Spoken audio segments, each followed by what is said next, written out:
This bronze statue of Daniel Webster was actually the first statue placed on the grounds of the State House, and that was on June 17th, 1886, that it was dedicated.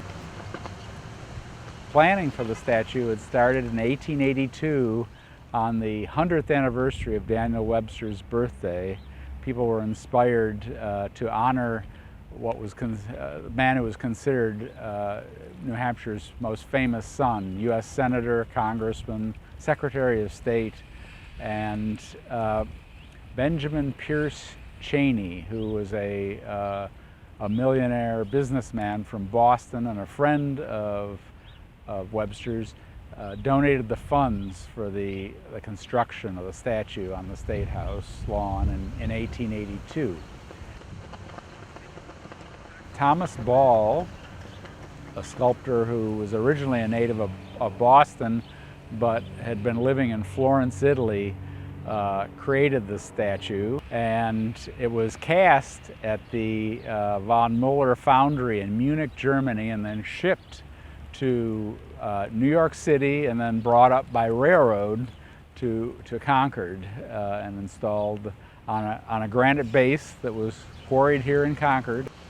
This statue is interesting to me also in terms of how they started to arrange the State House grounds after the American Civil War in a more formal way and started to place statues in specific places.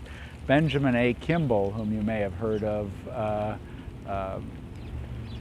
he was a governor's counselor at the time, and he was put in charge by the governor of the placement of this statue.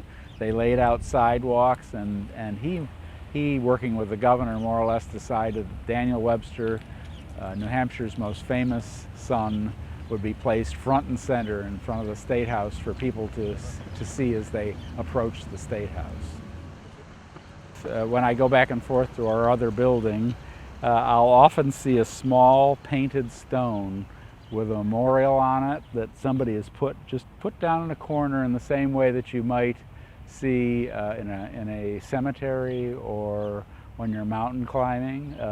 I call them memory stones, but it's someone who's visited the site and left a small memorial.